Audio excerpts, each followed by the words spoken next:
Bonjour à tous. Alors aujourd'hui, on va parler du choix de votre objectif pour votre séance d'auto-hypnose.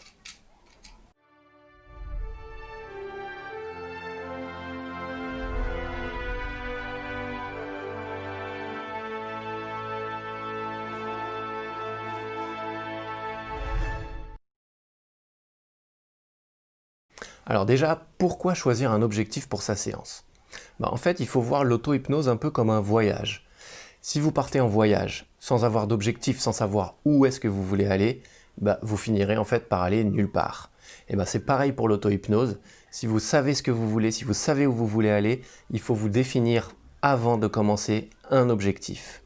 Alors pour définir cet objectif, il y a 4 règles pour moi précises à respecter.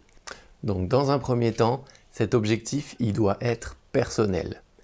C'est-à-dire en fait qu'il doit vous concerner vous et personne d'autre.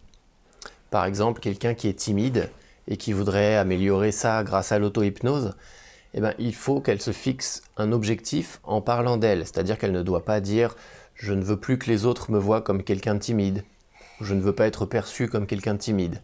Il faut qu'elle se focalise sur elle en disant « je veux être très sociable ». Dans un deuxième temps, cet objectif, il doit être réaliste. C'est-à-dire qu'il ne faut pas que ce soit quelque chose auquel vous-même, vous ne pouvez pas croire, tellement c'est démesuré. Par exemple, quelqu'un qui se dirait « je veux perdre 10 kilos en 2 jours », personnellement, ça m'étonnerait qu'elle y arrive.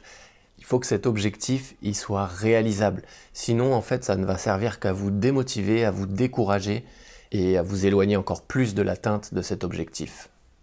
Donc, soyez réaliste.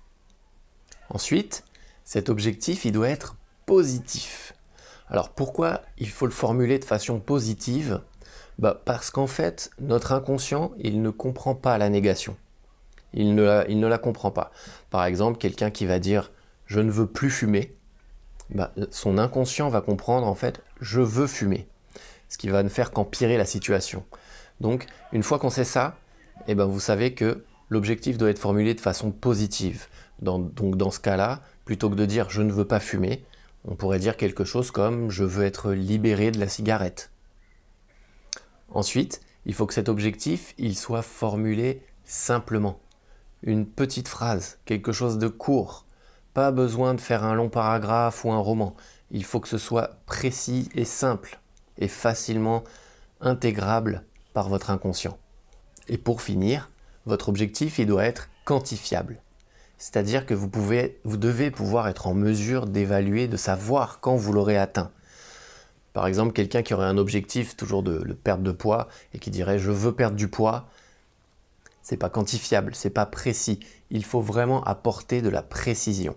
Il faudrait plutôt dire quelque chose comme « je veux perdre 2 kilos » ou « je veux perdre 3 kilos », de façon en fait à pouvoir évaluer quand vous aurez atteint cet objectif ou même quand vous vous en rapprocherez et pouvoir en fait augmenter votre motivation et continuer à pratiquer.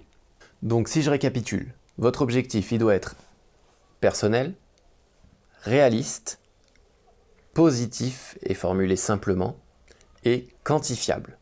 Voilà, c'est les 4 règles à suivre pour pouvoir vous fixer un objectif cohérent. Donc maintenant, ce que je vous invite à faire en fait, c'est juste de prendre un bout de papier et de commencer à vous entraîner, à écrire vos objectifs et à l'améliorer jusqu'à ce que pour vous, il soit nickel. Et à partir de ce moment-là, vous pourrez vous lancer dans une vraie séance d'auto-hypnose qui aura vraiment un maximum d'efficacité et qui pourra vous emmener vraiment là où vous voulez aller. Voilà, donc cette vidéo arrive maintenant à son terme. J'espère qu'elle vous a plu. J'aimerais que vous me disiez en commentaire ce que vous en avez pensé. Si vous avez d'autres astuces ou d'autres techniques pour pouvoir trouver votre objectif ou formuler votre objectif. Abonnez-vous aussi à ma chaîne pour pouvoir suivre les vidéos qui arrivent et continuer ce processus d'initiation à l'auto-hypnose. Et moi, je vous retrouverai très bientôt dans une prochaine vidéo. À bientôt!